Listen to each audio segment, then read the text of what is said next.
Ah, novamente, boa noite a todos, muito obrigado, sejam bem-vindos aí a mais uma edição do Q&A, edição 25. Nós temos aí a grata, o grato reconhecimento de aceitar o convite e participar como palestrante do professor Alessandro Borges de Souza Oliveira, da UNB de Brasília, Universidade de Brasília, na verdade. O título da palestra é Estudo de Segurança na Circulação para Caminhões Canavieiros de 11 eixos e 91 toneladas. O professor Alessandro Borges, ele é graduado em Engenharia Mecânica pela Universidade de Brasília, em 1994, tem mestrado em Engenharia Mecânica pela Universidade de Brasília em 1997 e doutorado pela École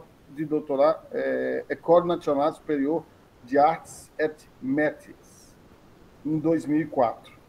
É professor associado da Universidade de Brasília, tem experiência na área de engenharia mecânica, com ênfase em calibração dinâmica, atuando principalmente nos seguintes temas: calibração dinâmica, motores de combustão interna, metrologia, aquisição de sinais, vibrações, projetos de sistemas mecânicos, CAD, elementos finitos, manutenção de máquinas, ensaios em segurança automotiva.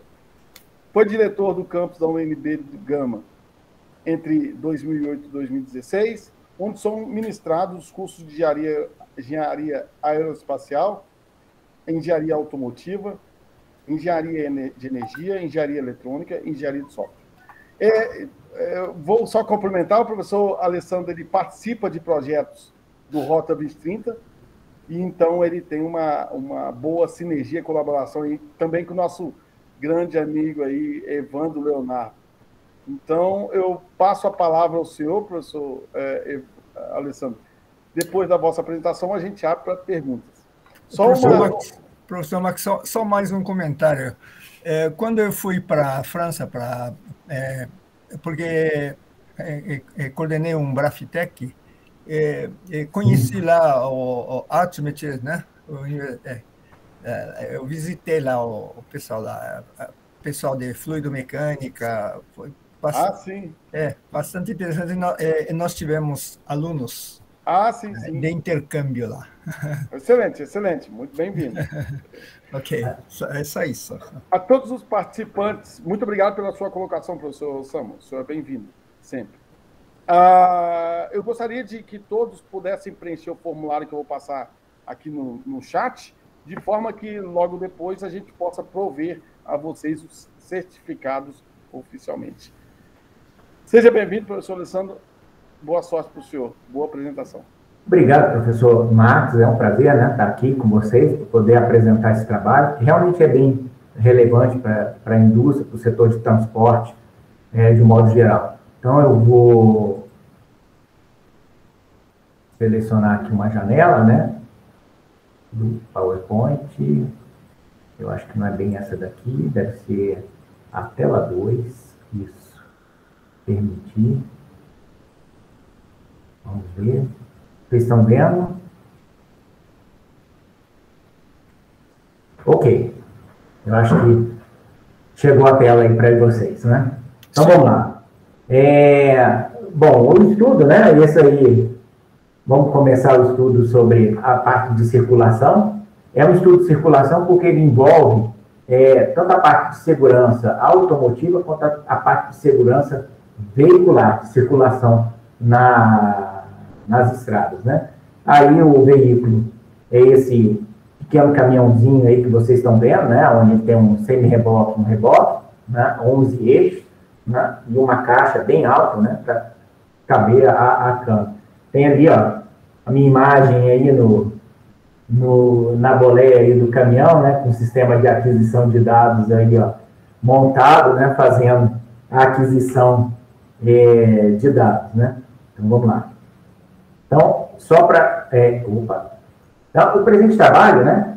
A contextualização dele é que esse estudo de segurança viária, ele foi realizado, né? Juntamente com o Observatório de Segurança Viária, né? E com a participação de várias empresas também.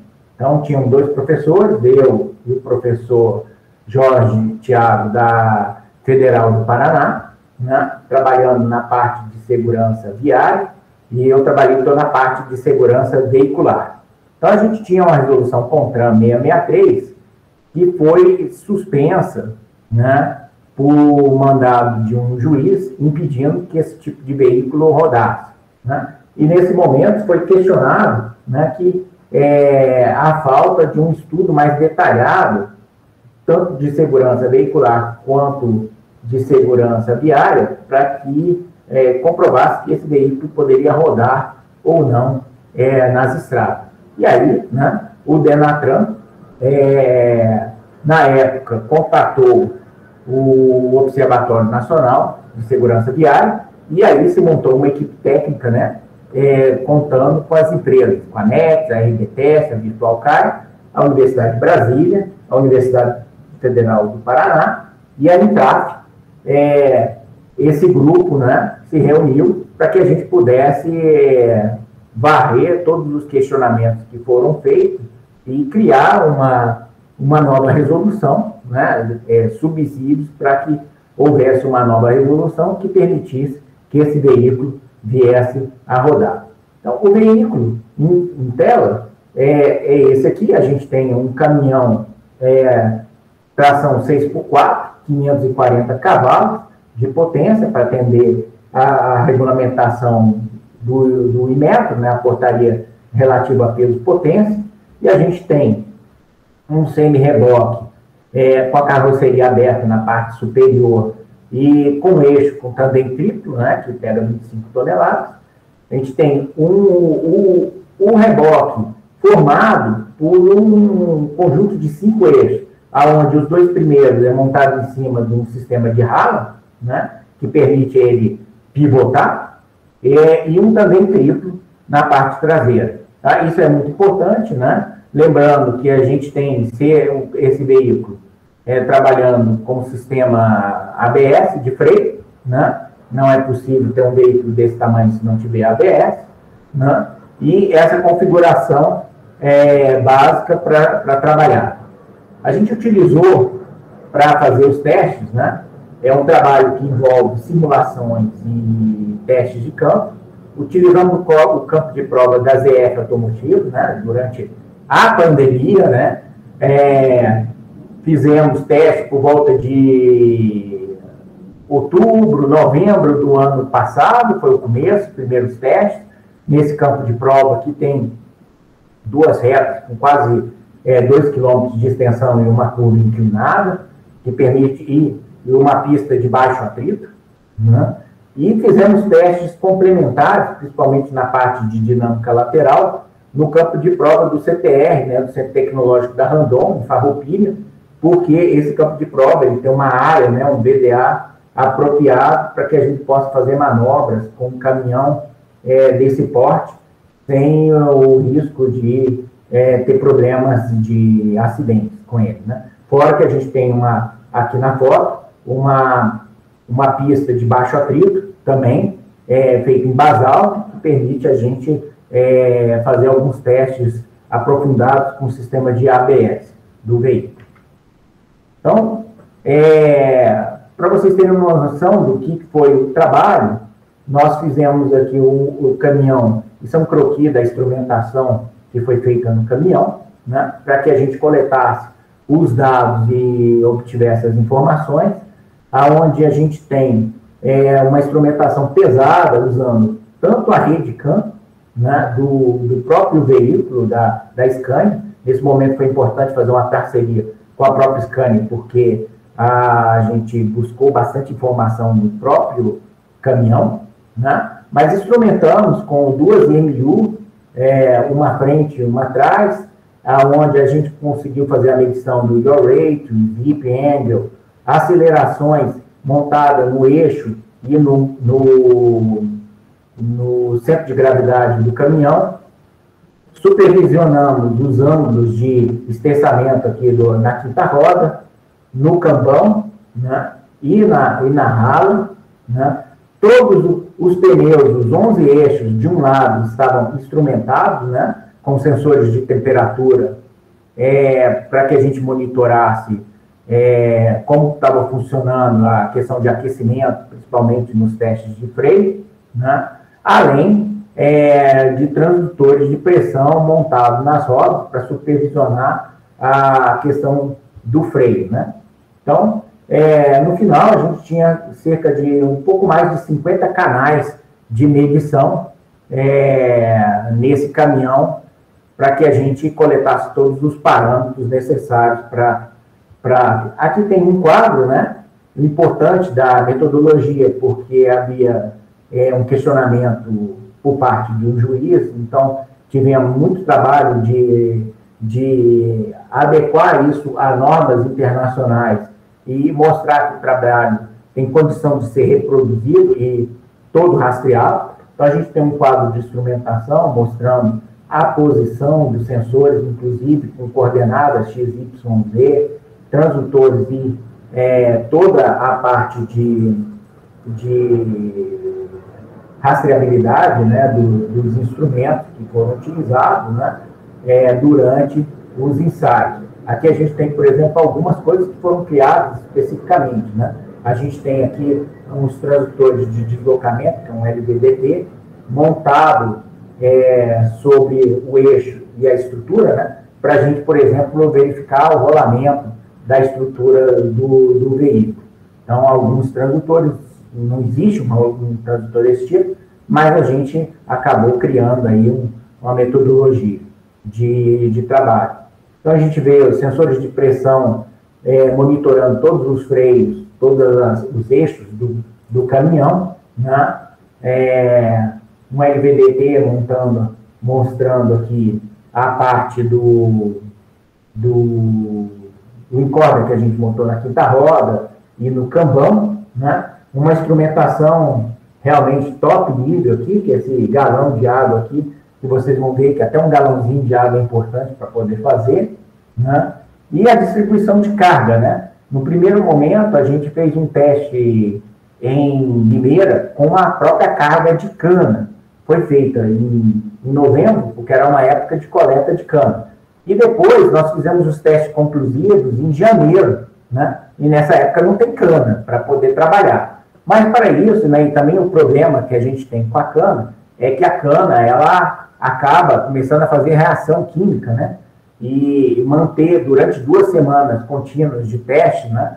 A gente teria um problema de mudança de peso, fermentação da cana, e tivemos que produzir esferas de cerâmica que foram feitas especificamente com a mesma densidade da cana e embaladas em bags, né? Para que a gente reproduzisse o centro de gravidade e a distribuição de peso que a gente teria utilizando uma massa de cana de açúcar. Então, na primeira parte a gente fez algo que permitisse na segunda parte a gente continuar e sem o problema da cana fermentar, né? E aqui a gente mostra também algumas antenas montadas em cima da estrutura do veículo para que a gente pudesse fazer uma medição do slip angle, né, com 2 antenas de GPS alinhadas para que quando a gente fizesse as manobras em curva pudesse medir yaw rate, o slip angle e parâmetros de dinâmica lateral do veículo. Então, começando aqui com a dinâmica longitudinal, a gente divide um estudo em 2 partes. Uma parte importante é saber se o veículo tem condição de frear, né, devidamente. Então, aqui a gente utilizou alguns critérios para veículos do tipo O4, né, que são reboque e semi-reboque, faz uma composição em modo CVC, né? E nessa composição a gente esperava que o veículo parasse numa velocidade de 35 km por hora, como previsto pela norma, em até 16,5 metros, né? Então, nesse momento, a gente fez aqui os ensaios e conseguimos 14 metros de média, né? Até algumas freadas mais rápidas, né? Mas o sistema de freio foi dimensionado corretamente para que a gente pudesse conter esse caminhão de 91 toneladas, o que mostra aqui um resultado positivo, né? Cerca de 2 metros a menos. Além disso, trabalhando com desaceleração à média, né? Durante uma freada, desacelerações de 40 a 0, né? Onde a gente esperava uma taxa de desaceleração de pelo menos média de 2,5 e valor de de pico, né, de 4,4, e nós conseguimos as duas, né, acima disso. Ou seja, nós conseguimos 6,53 metros de desaceleração, né, e de pico, e uma média de 6 metros por segundo ao quadrado de desaceleração, né. Depois desses ensaios, né, eu ficava muito fazendo ensaio, acabei ficando com dor no pescoço, com o pescoço inchado de tanto frear o caminhão, né, o pescoço indo para frente, para trás, né, com a instrumentação. O resultado disso, piloto de Fórmula 1 sofre bem, né, porque testar com esse nível de desaceleração bem judia um pouco da gente. Aqui mostra um pouquinho, né, da coleta de informação dos dados, para a gente ver os gráficos de desaceleração, aqui a gente está 35 km por hora para zero, né, e como funciona os freios e a taxa de desaceleração que a gente tem, né? O período aqui que a gente desacelera, vai ganhando um período contínuo de desaceleração, e depois ele basicamente chega na velocidade zero e para, né?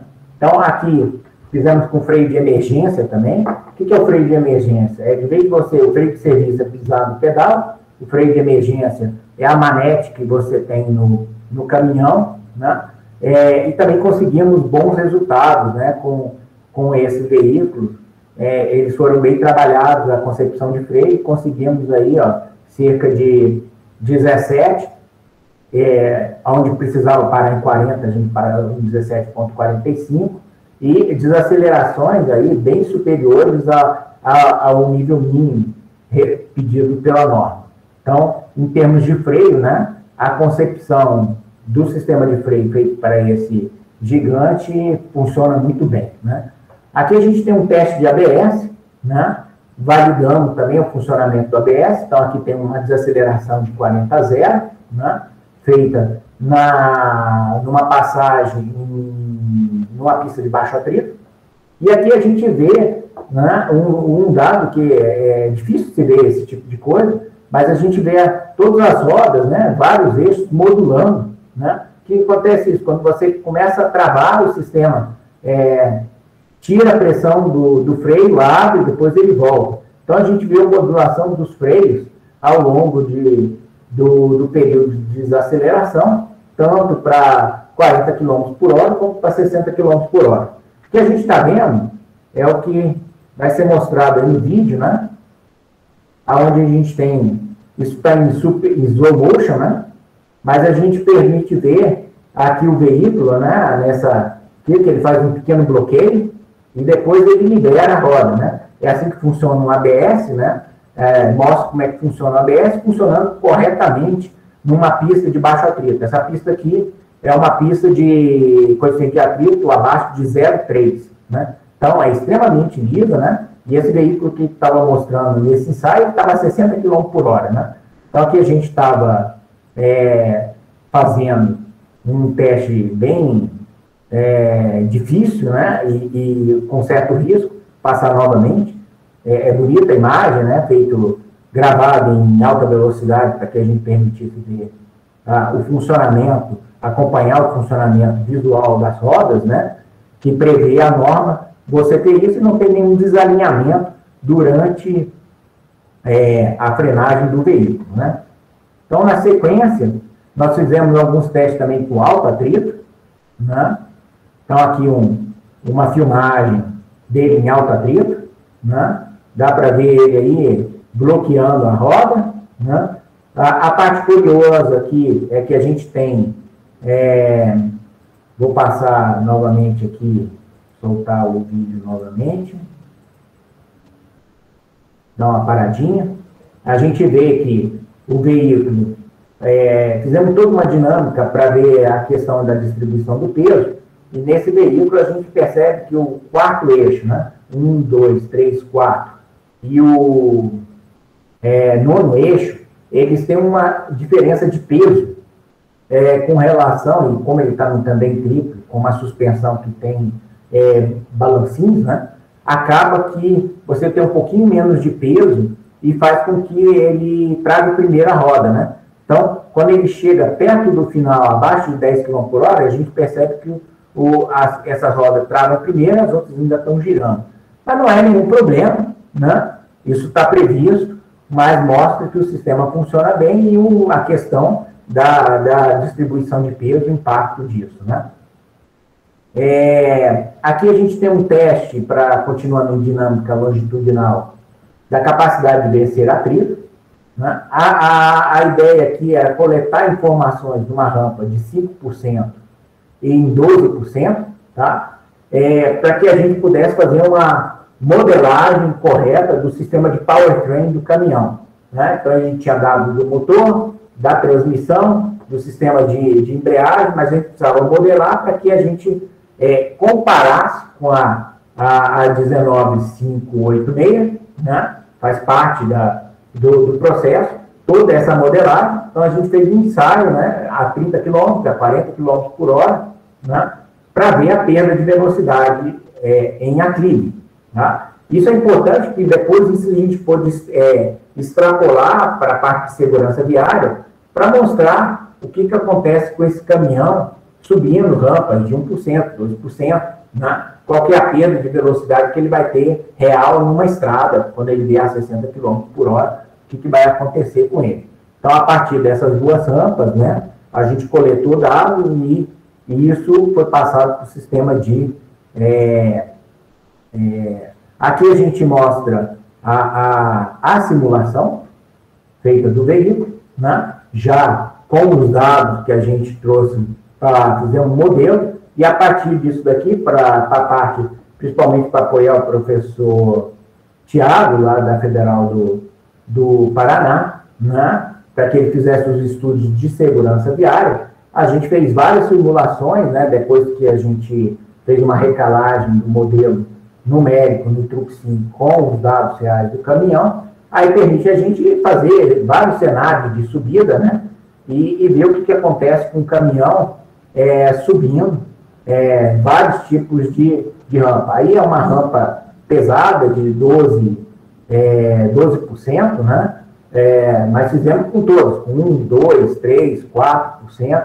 Né? Logicamente não daria para fazer isso tudo com caminhão, mas dá para fazer no simulador e permitir fazer um estudo bem interessante de segurança viária. Aqui a gente tem a curva de raio constante, né, que faz parte de coletar as informações. Essa curva de raio constante, vou deixar enquanto toca aqui, ela permite a gente fazer algumas checagens, né, principalmente do nível de rolagem. Um ponto interessante para observar aqui, ó, na volta com 10 km por hora, praticamente a gente não vê a rodinha, isso ele está com um out trigger, tá?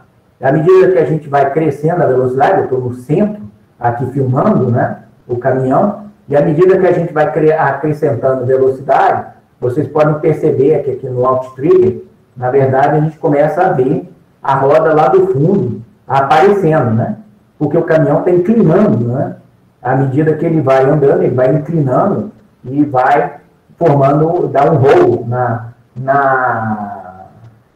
estrutura, né. Então, foi colocado o out trigger, porque a gente tinha, para fazer o site, para ninguém acontecer um acidente, caso a gente tenha um problema, a gente estimou qual era a velocidade que daria para fazer isso com segurança, mas mesmo assim a gente colocou um out trigger para fazer esse ensaio e não ter perigo da gente capotar, caso ele vier a tombar, né, a roda segura o tombamento do veículo. E a gente percebe, né, a cada vez que vai fazendo, a curva vai aumentando de velocidade em um certo ponto, a gente chama atenção, a gente começa a ver a inclinação da carroceria, né, para o lado de fora. A gente percebe bem claramente com o pneu lá, ó, que fica completamente exposto, né? No começo a gente nem via ele por trás, mas lá a gente já vê ele exposto. Então, tudo isso, esses dados são importantes de rolagem, né? Lateral, com aceleração lateral, para que a gente possa fazer todo o modelo, inclusive com as forças das rodas e mais, né? Então, um outro ensaio importante para que a gente possa fazer um modelamento do caminhão é fazer um ensaio de pulse steer, né? Que é uma manobra evasiva, né? Onde você dá um golpe na direção, né? E essa manobra, ela propaga na direção do caminhão. Então, a gente começou devagar aqui com a manobra frontal, mas aqui, se vocês perceberem, né, nessa manobra aqui, dá para ver o zigue-zague do caminhão, né? Inclusive, nesse momento aqui, a gente tirou uma roda do caminhão do chão, né? Chegamos aí a uma aceleração elevada de próximo de 0,29 G de aceleração lateral, que fez com que uma das rodas do caminhão levantasse.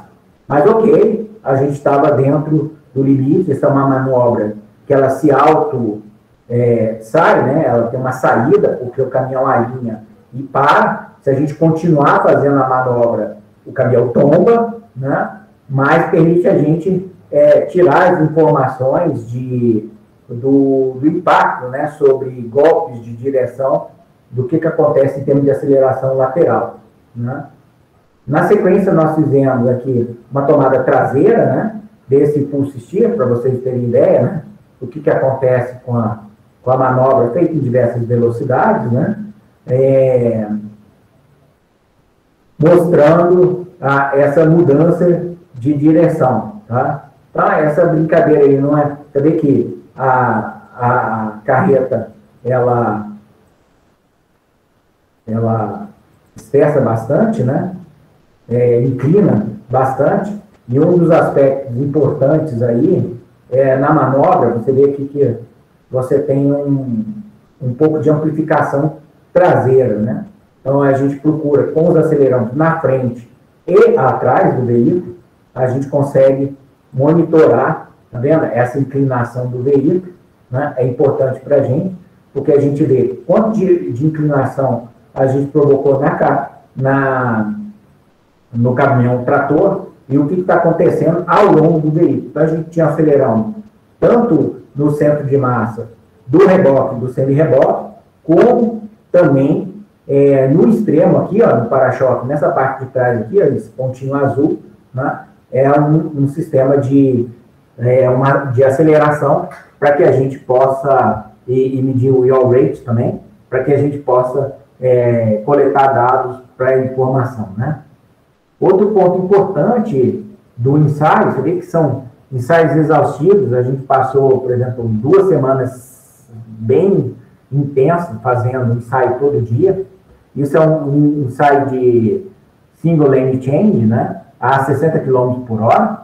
Então, é uma trajetória de mudança de direção. Então, vocês veem aí, a ideia é passar em cima do cone e manter uma trajetória com os cones sempre no meio, né? Essa manobra, logicamente, ela tem vários níveis. A gente fez essa amplitude que vocês veem aqui, elas mudam. A gente fez 3 tipos de ensaio diferentes de mudança de direção. Uma mudando como se fosse uma faixa, depois uma saída tranquila, que vocês estão vendo aqui, até uma saída longa, né, quando você passa 2 faixas, né, e volta, para ver o efeito disso daí, desse efeito desse perfil senoidal no volante, né, e o quanto que ele amplificaria esse sinal traseiro. Tá?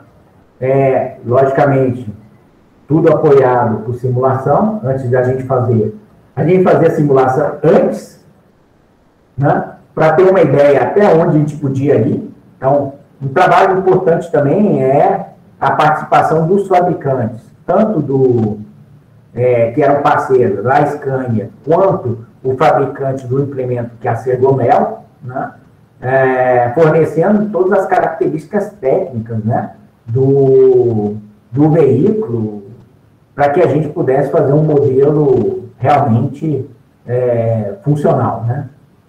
Então, aí, ó, tem o modelo de simulação. No modelo de simulação, a gente consegue ver as cargas, né, devido a esse movimento single lane change.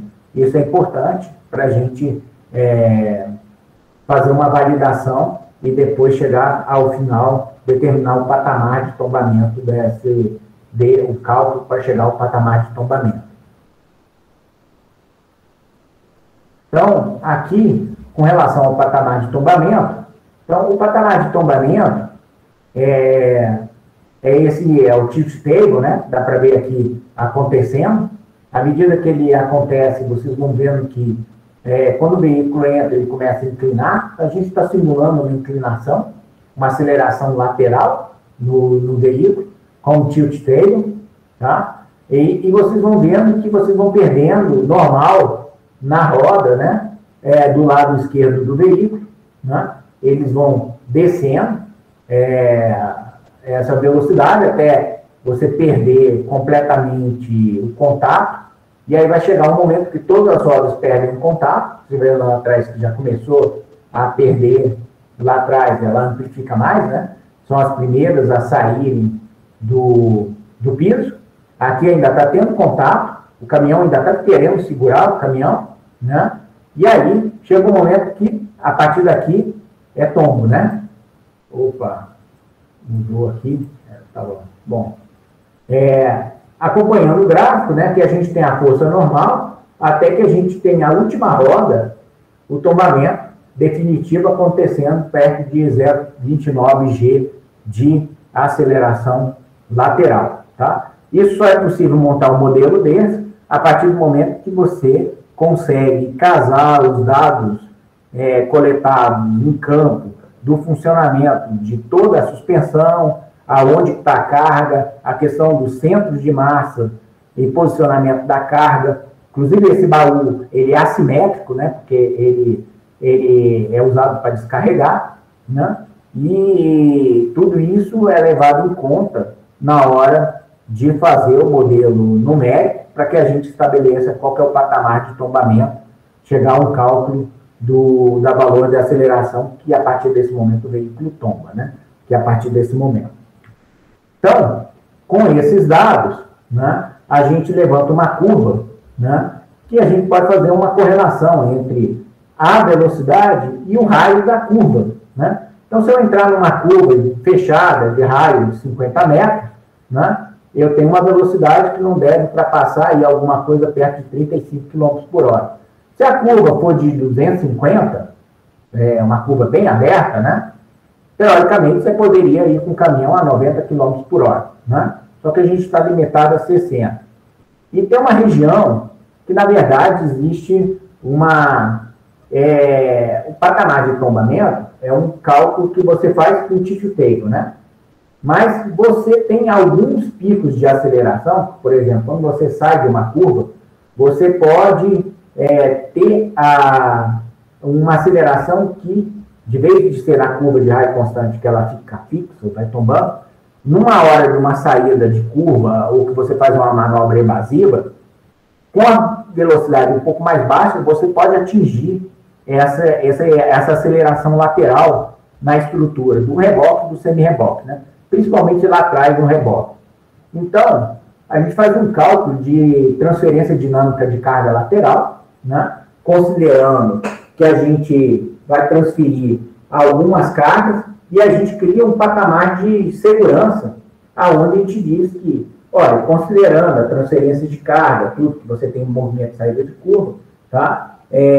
A máxima velocidade que você deve operar o caminhão tomba, com certeza, com 29, se você estiver numa curva de raio constante, tá? Mas, em curvas fechadas, é melhor não passar de 22, porque na saída da curva, se você, por exemplo, tiver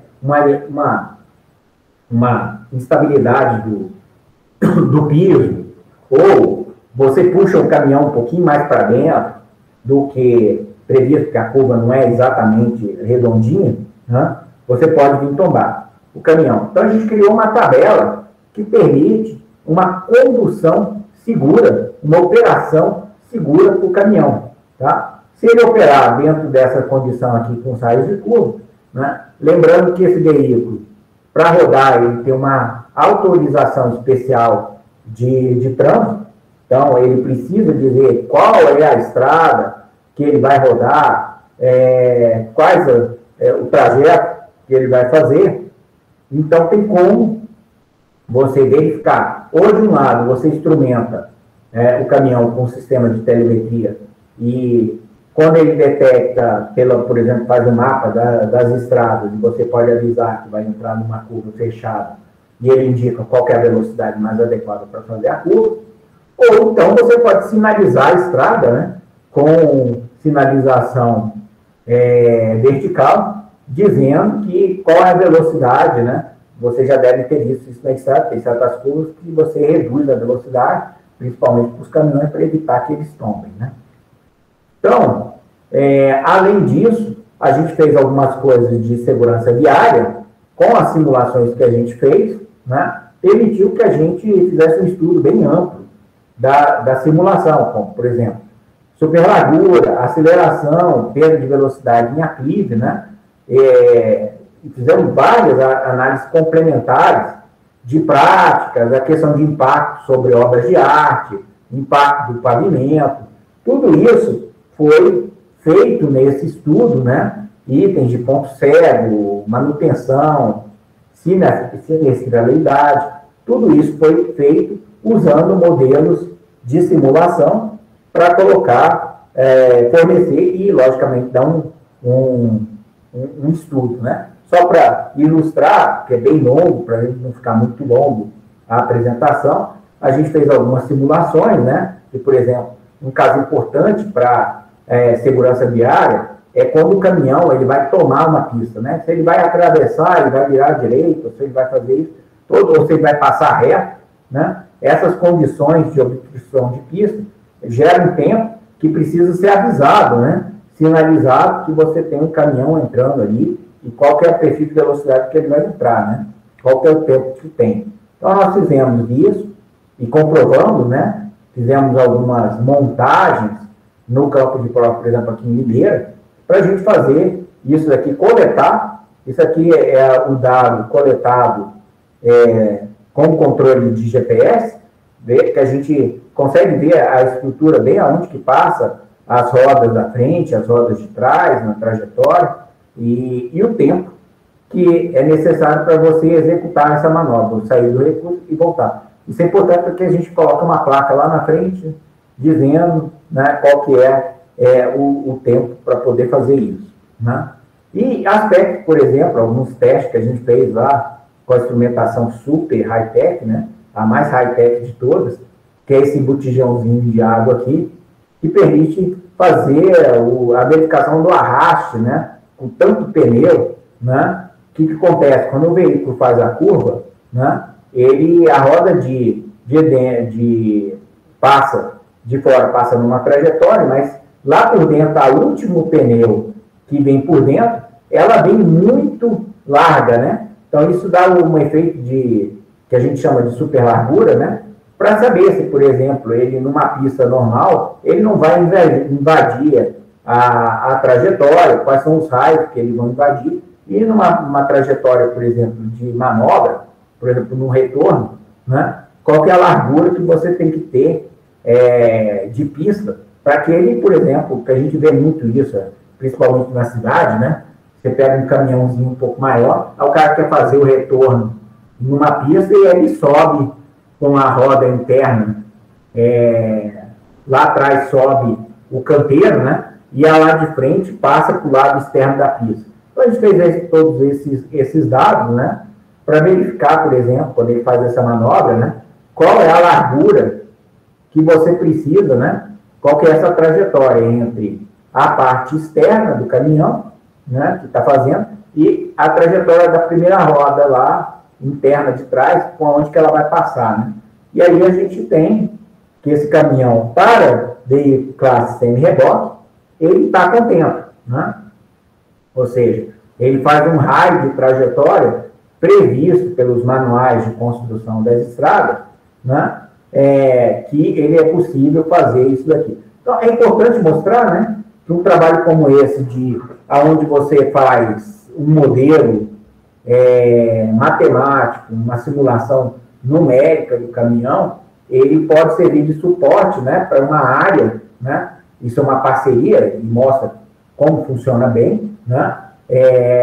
O professor Tiago, lá da Federal do Paraná, né? Ele me demandava essas coisas vindo do manual de interseções, né? Do DENIT, E eu respondia para ele, ó, o caminhão vai fazer isso, isso.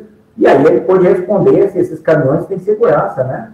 Para rodar, e em termos de construção da pista, ia precisar fazer alguma coisa especial para que ele rodasse ou não, né? Então, de modo geral, concluindo aqui, a gente teve vários alvos, né, de atender a parte de frenagem. A gente obteve condições ótimas, né? 16, 14, precisamos 2,8, fizemos 6, precisamos a 60 km, 5,48, fizemos a parte de desaceleração de pico também superior, a frenagem de emergência funcionou muito bem, né? Com os dados. O freio de estacionamento, naquela rampa de 12%, também é um trabalho assim, um pouco, pode não parecer, mas é um pouco estressante.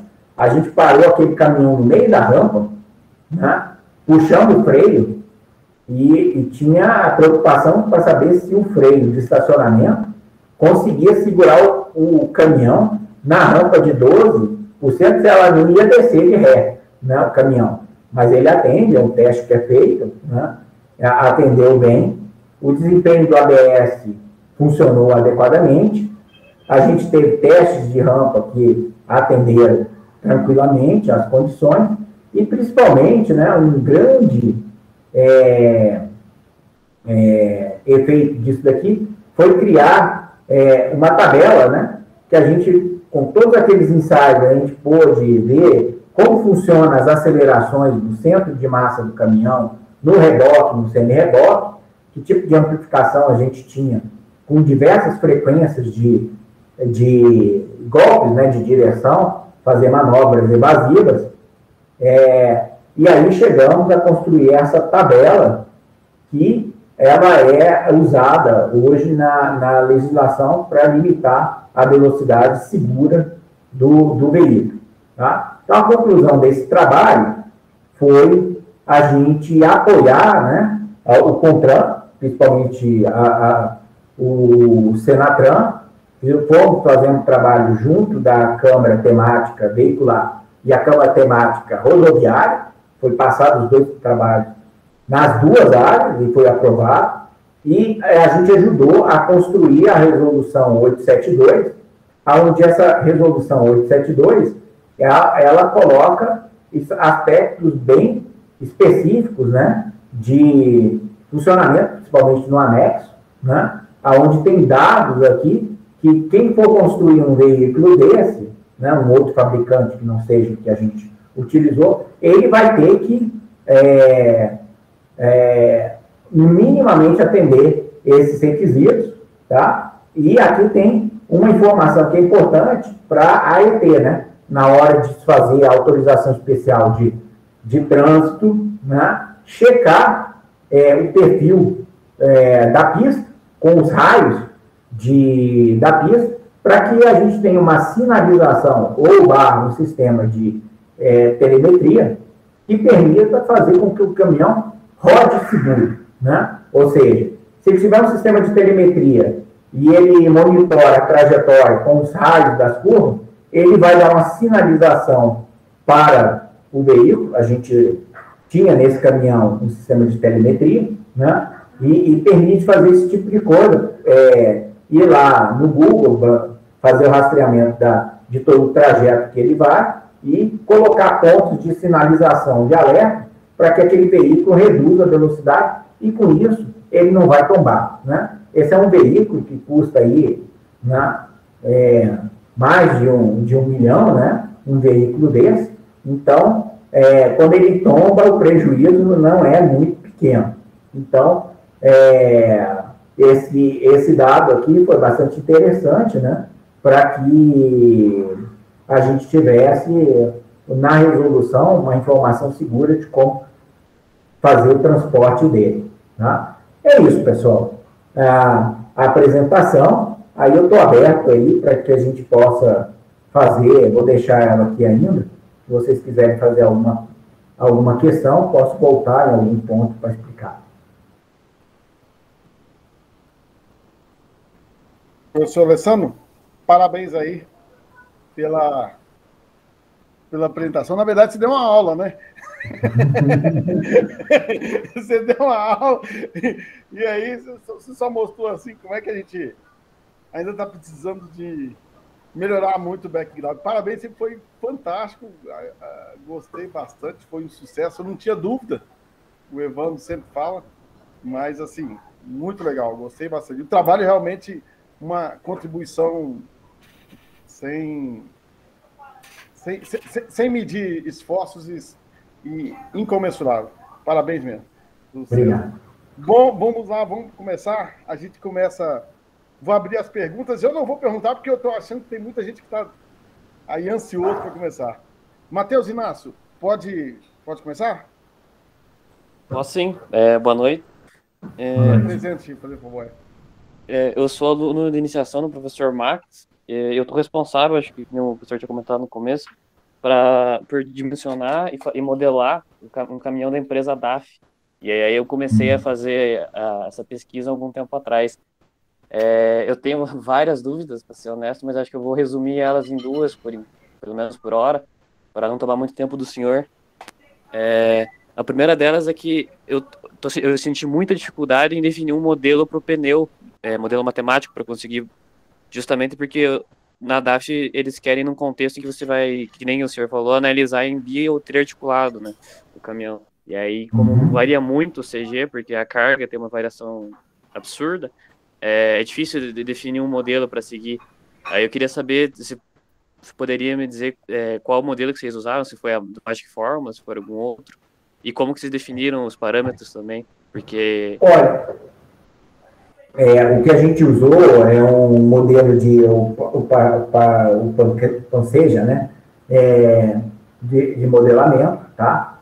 Logicamente, aqui, nesse veículo, lembra que a gente está fazendo um teste de homologação, não de desenvolvimento, tá? Então, na verdade, o pneu era o que já existia no caminhão. Então, a gente só trouxe os dados, né, o modelo do pneu, que é um modelo comercial de pneu, tá? E usamos um modelo comercial para utilizar esse pneu. Então, a gente tem uma biblioteca no Tuxim, tá? Nós fizemos algumas validações para verificar se precisava fazer alguns ajustes de parâmetros do pneu em termos de atrito e os problemas de frenagem, tá?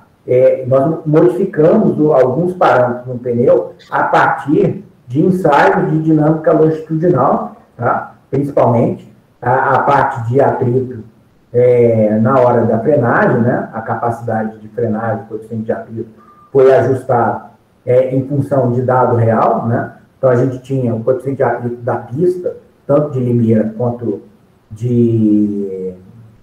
do CTR, tanto em alto quanto em baixo atrito, tá? E isso permitiu a gente testar ele nessas configurações longitudinais nas ruas e verificar se o coeficiente e o modelo, né, estavam funcionando. E é importante que ali tinha um modelo principalmente do slip angle, né, do pneu, que é a deformação da estrutura lateral. A gente teve que fazer alguns ajustes do modelo, porque a gente estava com problema de aceleração lateral, né? Então, quando a gente fez o teste de curva de raio constante e tanto o pulse quanto o change line, a gente tinha tanto a rolagem da caçamba, mas também as forças que estavam feitas no pneu. Então, a gente checava o quanto que a gente tinha de roll no caminhão, tá? E as forças que deveriam estar no pneu e as deformações. Se a aceleração não estava batendo, a gente ia. Se a rolagem estava certa, o modelo do pneu passava por um ajuste, principalmente das forças laterais, né, da deformação lateral do pneu, para que a gente ajustasse. Foi assim que foi ajustado o modelo, foi ajustado conforme a 19585, dessa forma. Então, tem um trabalho interativo aí, tá? Para ajuste desses modelos, mas a gente começou no modelo do Truxim de base, tá? Para o pneu, esse pneu 295, né, a Raio 22, já existia um modelo comercial para ele, né, definido, e a gente, em cima dele, só fez um pequeno ajuste em cima desse pneu. Entendi. Eu estou pensando em seguir uma abordagem parecida, mas com o software do Adams, não sei se o senhor conhece. Sim, o problema do Adams é assim, o Adams é um software super legal, tá? Mas o Adams é difícil, tá? A parte de modelamento, ele é feito muito para você precisa conhecer muito mais a geometria do veículo do que, por exemplo, do Truxim. Porque o Truxim, você consegue fazer um modelo de caminhão, mas com blocos, né? Então, por exemplo, você modela a suspensão e você transfere os movimentos da suspensão para dentro do Truxim. O movimento, como funciona o pneu e a estrutura do veículo. Já o Adams, você precisa montar key points, tudo, é bastante complicado, tá? A gente não usou o Adams porque realmente se a gente fosse fazer um trabalho desse com o Adams, a gente não conseguiria fazer no tempo que a gente fez com o Truxim. Não, eu entendo perfeitamente. Desculpe interromper o senhor, só queria concluir que, tipo, a gente só não tentou usar uma abordagem similar a essa porque a gente não tem muitos parâmetros sendo fornecidos pelas empresas. Aí o ADAS, como se pode modelar geometricamente, ele precisa de menos parâmetros para você conseguir chegar em algum resultado. Pelo menos isso foi isso que eu usei, pensei em usar ele. Você tem aspectos positivos e negativos dos dois. Sim, o ADAS, você pode ir e começar a montar a suspensão, que você vai ter que fazer uma engenharia reversa, né? Por exemplo, o modelo de suspensão, você vai ter que desenhar os key points, os ângulos de, por exemplo, quando você pega um terminal de direção, você tem que dar os ângulos para ele, qual vai ser o ponto, qual é o tamanho da barra de direção e coisas do gênero. Já no Truxim, a gente só coloca o modelo de giragem, né? Então, você coloca lá qual vai ser o efeito sobre o pneu e ele acompanha, né? Você monta uma tabela e beleza, né? Você faz isso. De um ponto de vista prático, se você tiver um caminhão, é muito mais rápido você levantar isso e chegar no modelo, por exemplo, um Truxim, do que com um Adams. Entendi. Faz sentido mesmo. Alessandro, eu vou aproveitar então a pergunta. A simulação que você faz é em offline, né? Vou fazer duas perguntas. É offline ou em tempo real? A gente não fazia a simulação em tempo real. É possível com o Truxim, né, fazer. Mas aqui para a gente, no nosso caso, era uma simulação feita em condições que a gente queria. Primeiro, estabelecia o que a gente ia fazer seguindo várias normas, né? E a gente fazia isso no Truxim, para ter uma ideia para onde que ia, né? Com o nosso modelo, que já era um modelo bom, viu? Porque a gente já tinha todas as informações que aí o Matheus está sofrendo para ter. A gente tinha essas informações, por exemplo, de inércia, momento auxiliar de rolagem, esses dados a gente conseguiu. Então, não era um caminhãozinho. Esse negócio tinha uma informação, uma certa cumplicidade aí com a de engenharia, né? E tinha coisa que, por exemplo, a gente tinha um modelo do caminhão em 3D, né? No SolidWorks, e tinha coisa que a gente tirava, por exemplo, momento de inércia, que é necessário para poder fazer todo o modelamento, a gente precisava disso tudo, né? Se não tivesse esse acesso, realmente ia ficar difícil. Então o Truxim você consegue colocar o cenário de teste todinho. Sim, você monta o cenário de teste. Sim, eu posso montar o cenário que eu quiser, tá? Então, aquilo que eu mostrei ali, ó, né, daqueles cenários ali do Truxim, como por exemplo isso aqui, né? O cenário de teste. O cenário de teste eu monto do jeito que eu quiser, né? Então, essa pista é desenhada, qualquer inclinação dela. E a pista, o ambiente, você depois... É como se você fizesse num real depois.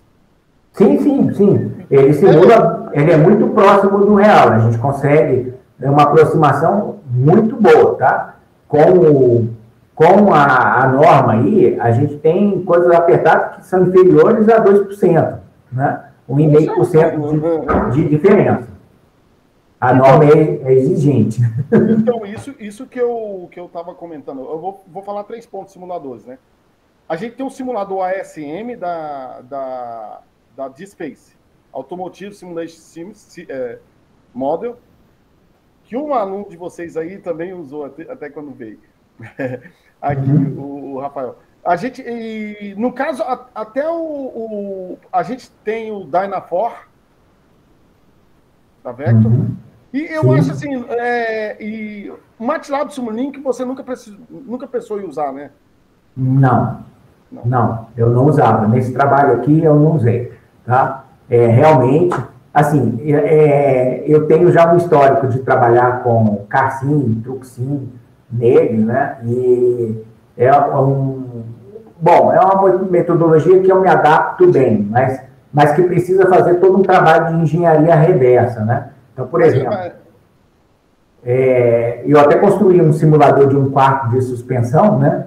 Só para poder fazer rastrear como é que funciona a suspensão de um carro, né?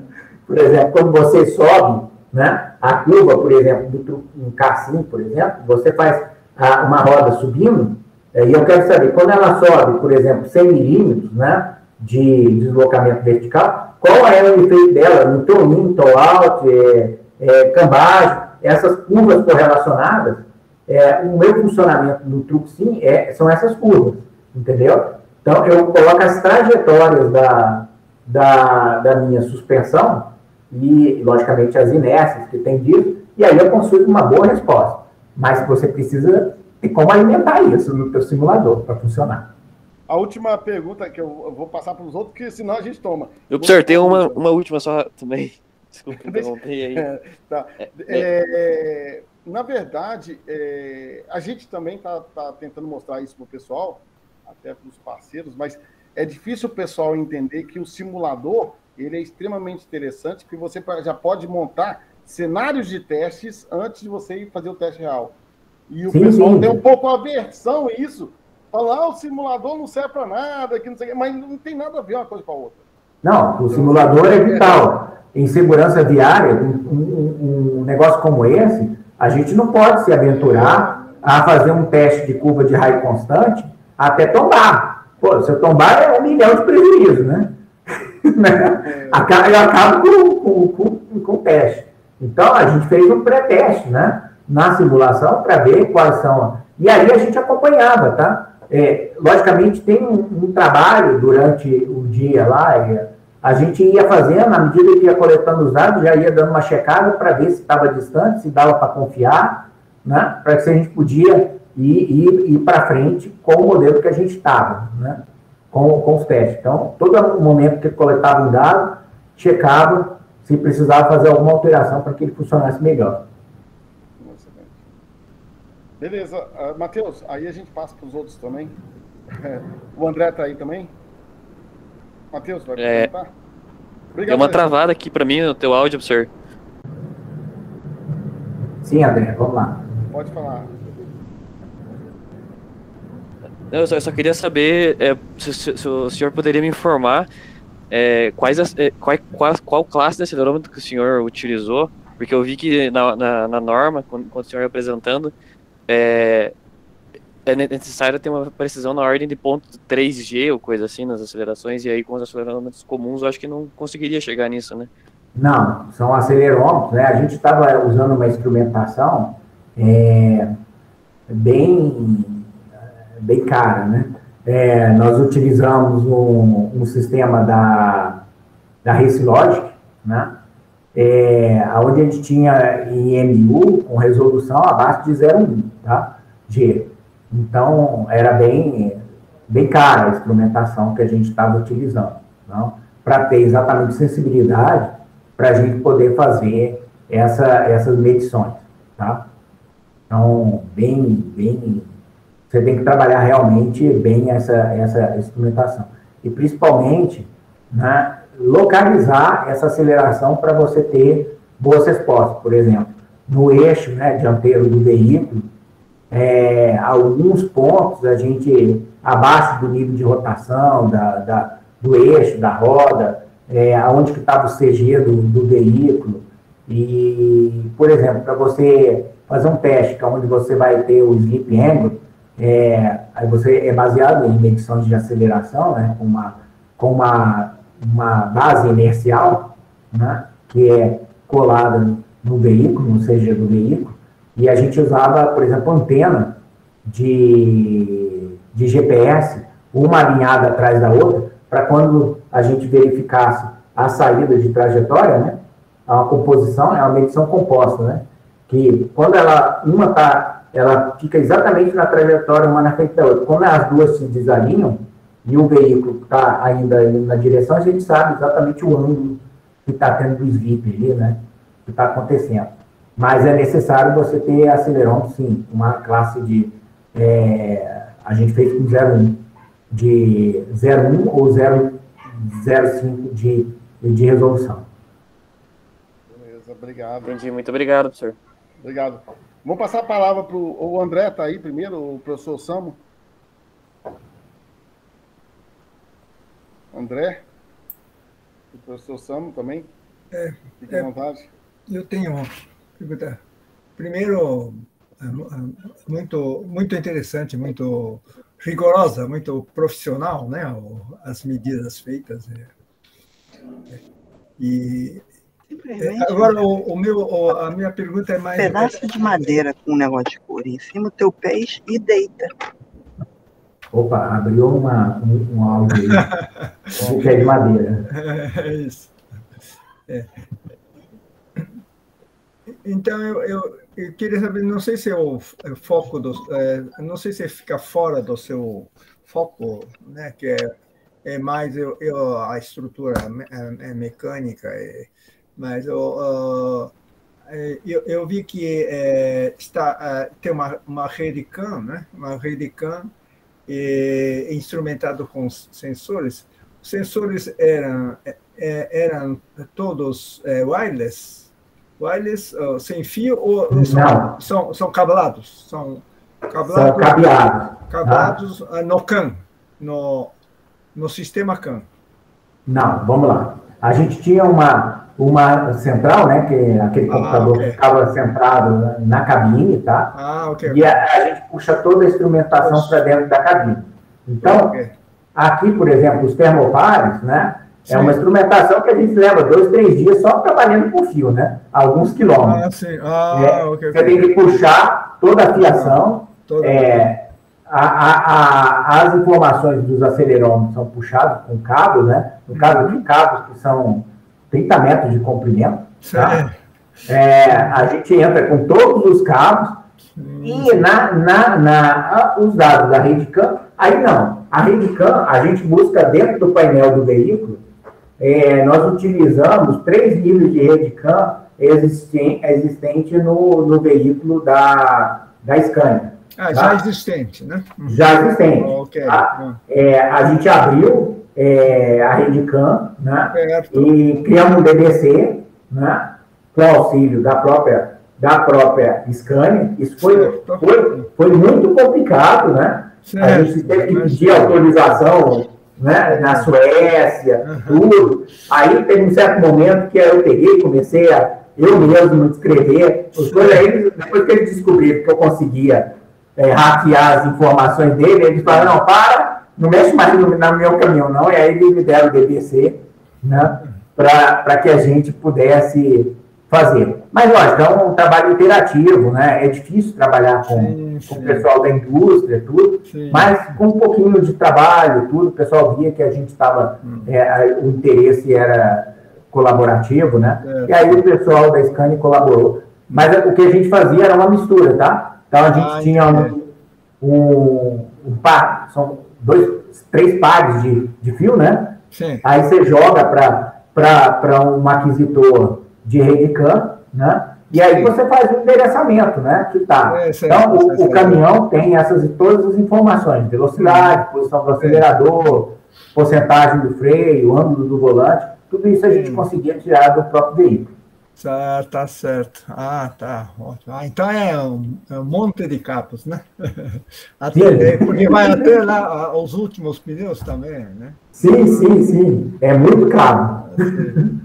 Professor, você deve ter, então, lá na Scania, deve ter contatado com o Silveira.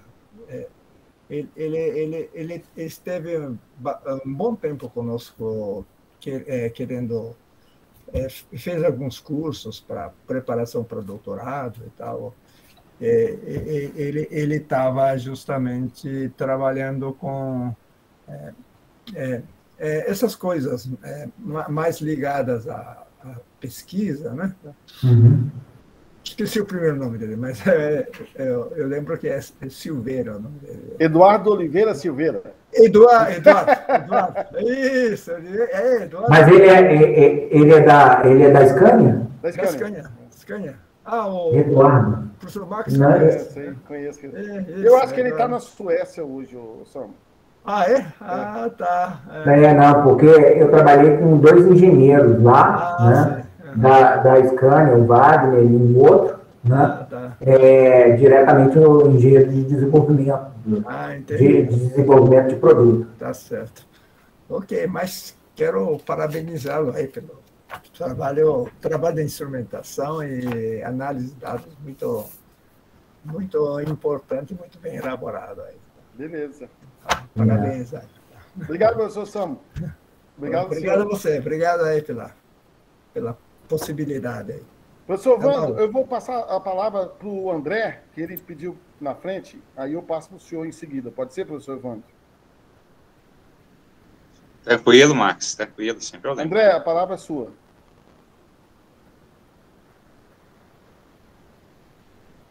André?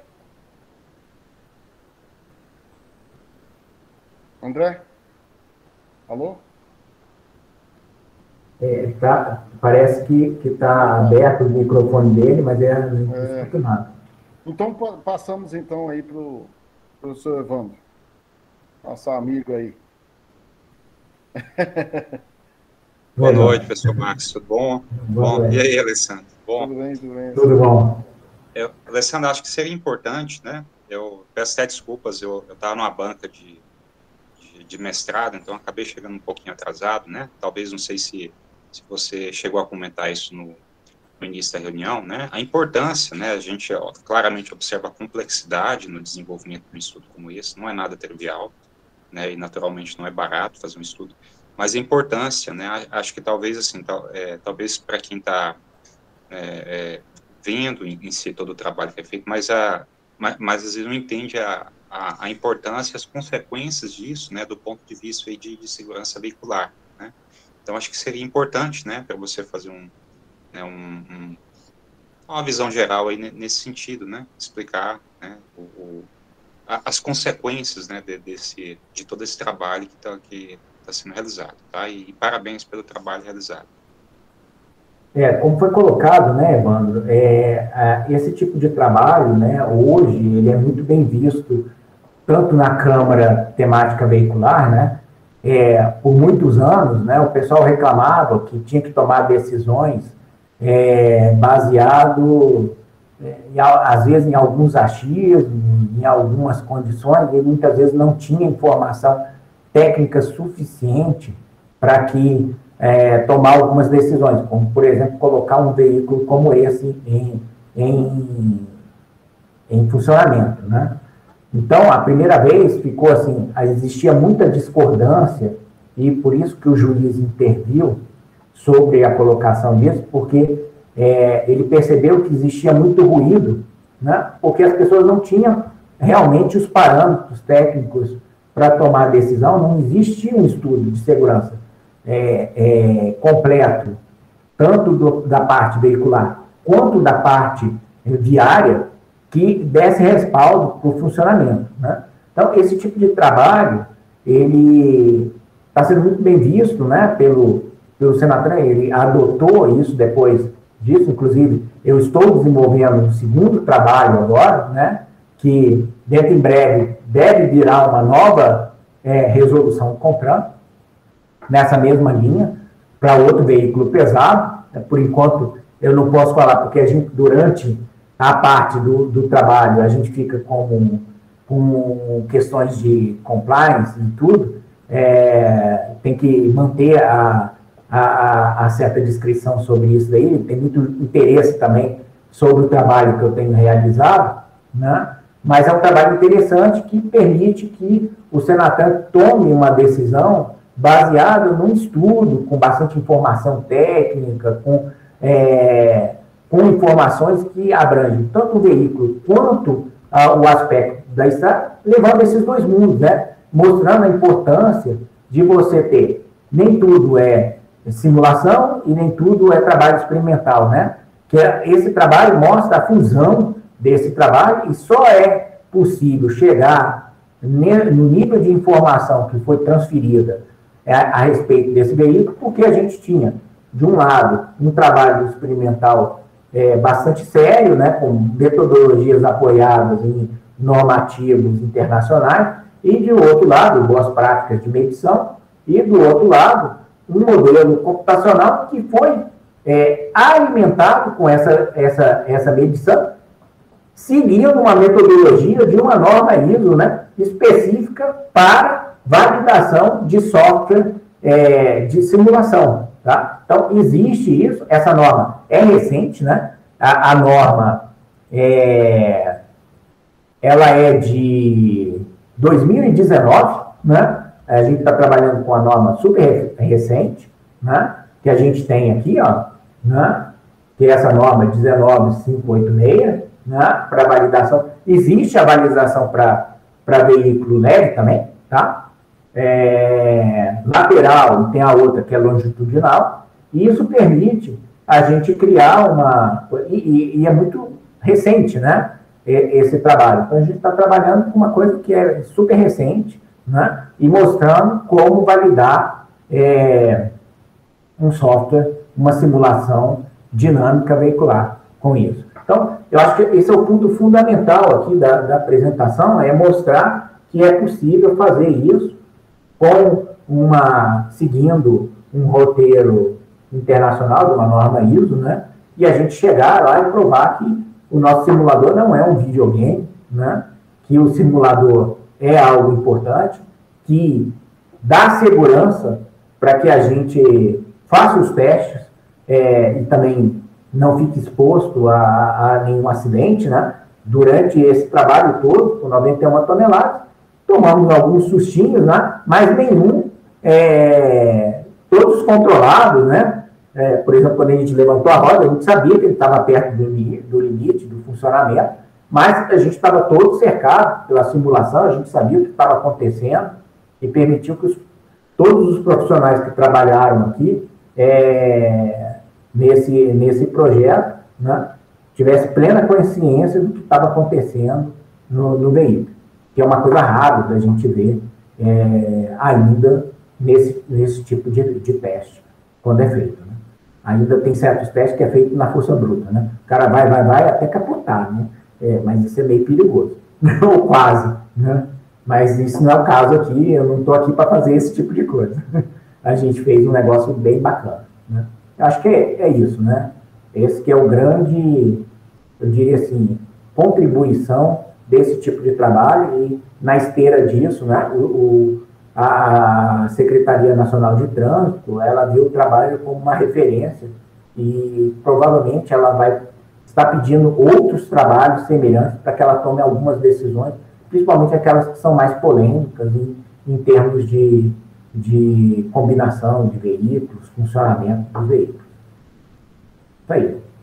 Só para finalizar, né, Alessandro? Então, a gente sabe, por exemplo, que a NTH-SA já faz esse tipo de estudo, né?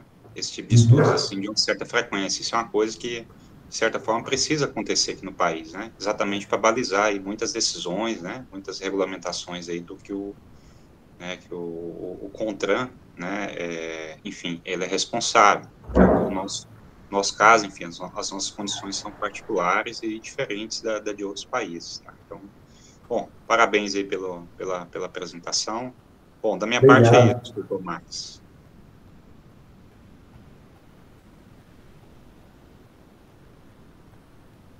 Muito obrigado aí, obrigado mesmo. Valeu, professor Evandro. A Michelle levantou a mão, deixa eu passar para o André primeiro, Michelle, aí eu passo para ti depois, pode ser? Pode sim. Ah, Michelle da DAF? Não, eu sou de Brasília. Ah, tá. André, fica à vontade. Depois passamos para a Michelle e a gente encerra. Sua voz. Então...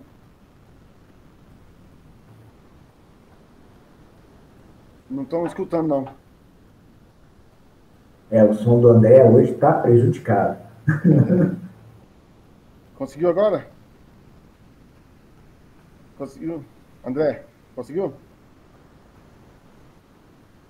Conseguiu. Alô? André? Eu acho que ele travou, né? Não tá. Vamos passar para a Michelle, então, enquanto ele resolve o problema do som. Tenta desconectar, André, e voltar. Isso. Porque às vezes sair e voltar resolve o problema. Michelle, vamos passar para ti, então? Pra ver? Primeiro vou me apresentar, né? Eu me encontro no programa de pós-graduação da UNB. Já tive a oportunidade de acompanhar o trabalho do professor Alessandro em julho, se eu não me engano.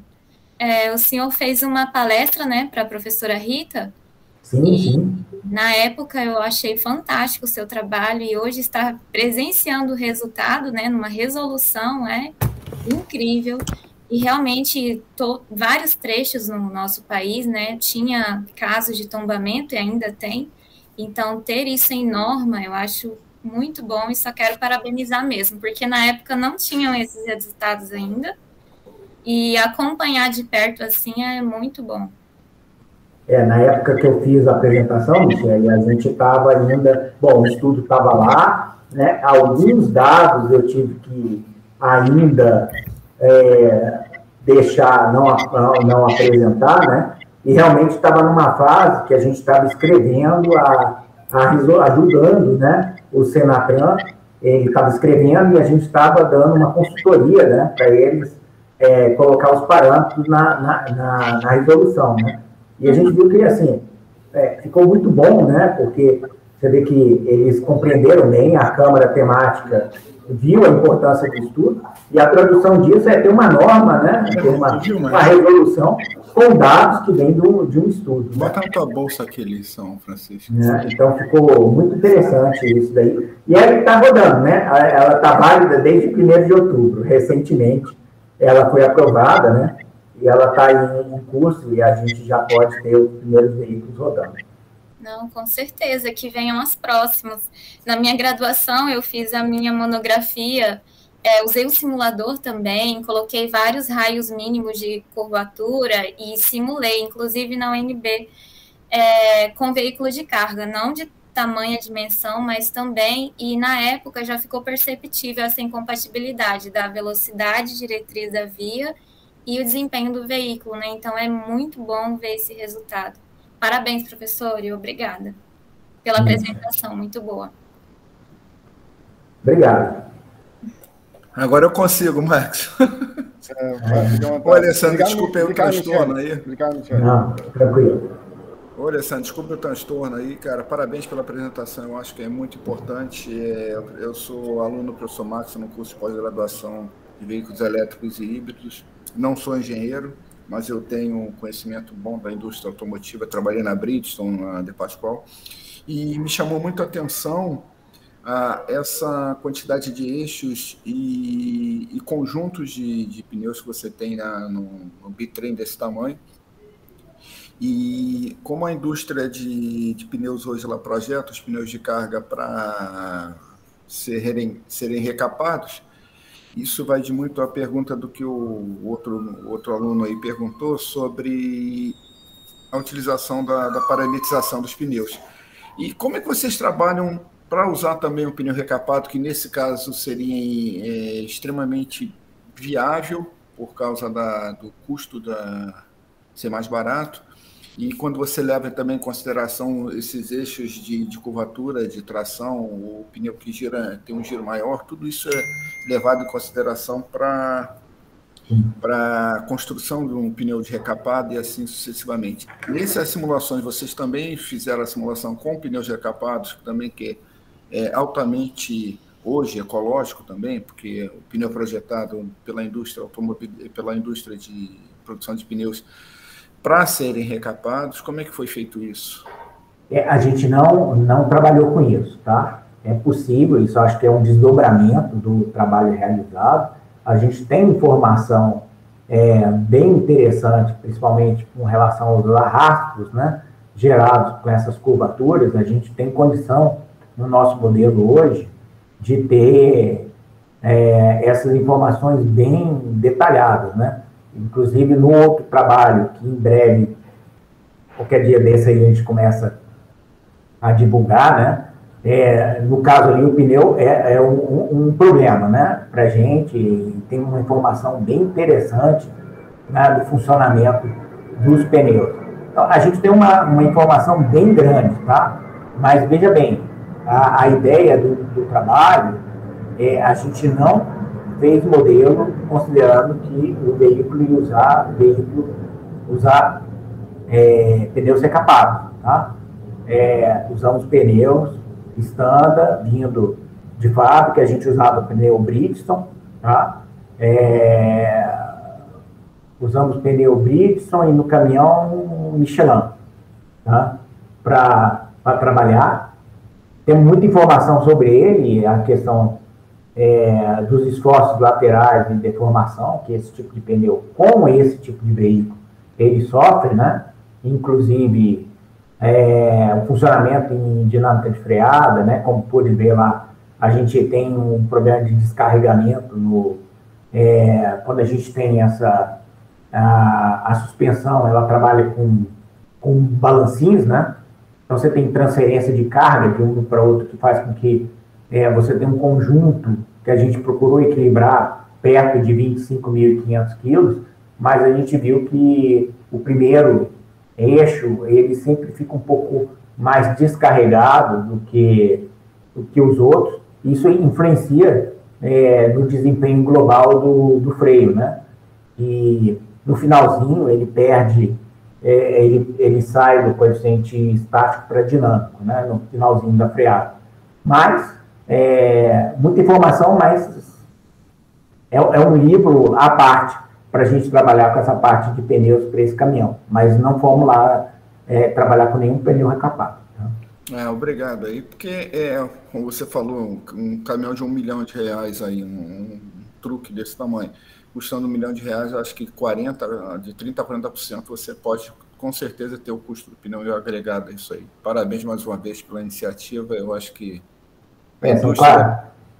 São 42 pneus, né? Exatamente, é 2.900 cada um, e o pneu que você usa provavelmente é o 295 22,5, o borrachudo, isso. É o blocudo, é o pneu de blocos, porque ele é feito para esse eixo de tração e eixo de movimento, e na frente você tem 2 direcionais também, 295. Sim.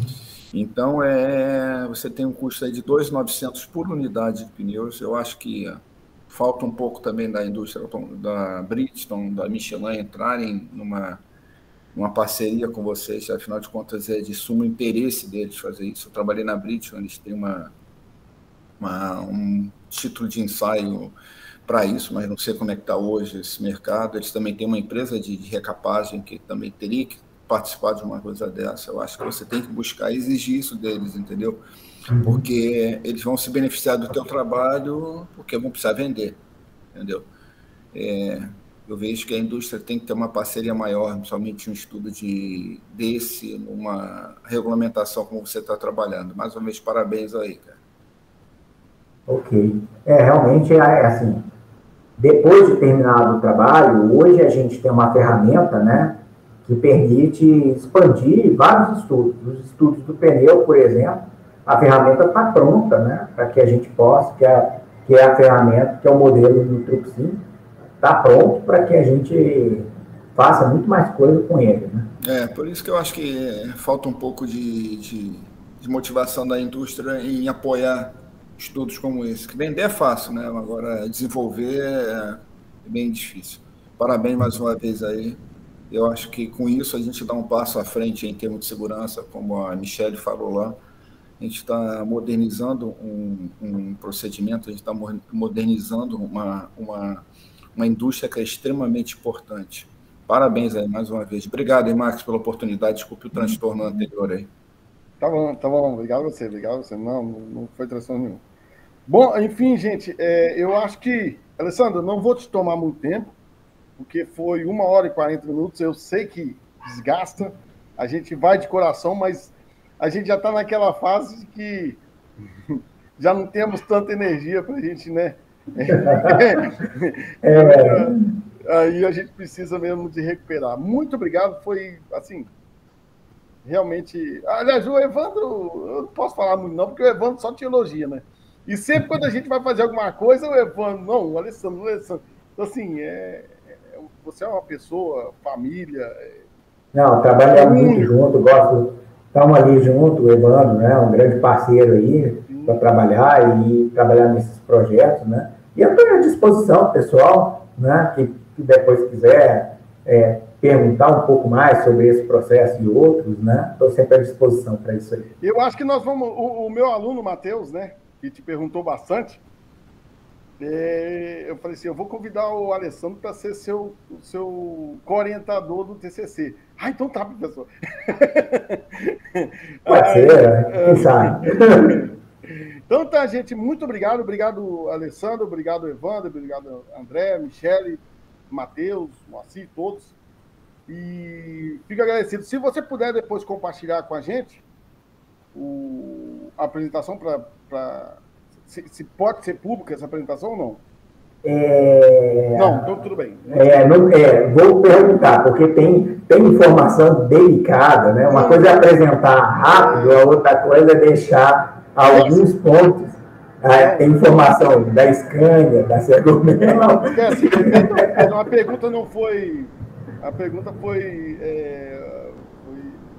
com intenção mesmo de ter informação pública para o pessoal acessar, mas tudo bem. Fica tranquilo. Sim, mas nós estamos fazendo, dentro em breve, nós vamos fazer uma publicação, tá? Com o relatório vai para público, né? Vai ser, tá numa editora, né? E a gente fez todo um trabalho para tirar algumas informações que são sensíveis, né? Dos fabricantes, para evitar problemas. Alguns têm umas taginhas pretas, né? E aí ele vai ser publicado, permitir que o pessoal tenha acesso a um relatório aí para mais de 300 páginas de documento. Tá bom, beleza. Obrigado, então eu vou parar a apresentação. Fico agradecido. Eu não vou tirar foto porque a assistente não está hoje. E aí, mas se eu pedir para abrir as câmeras, o pessoal consegue tirar uma foto?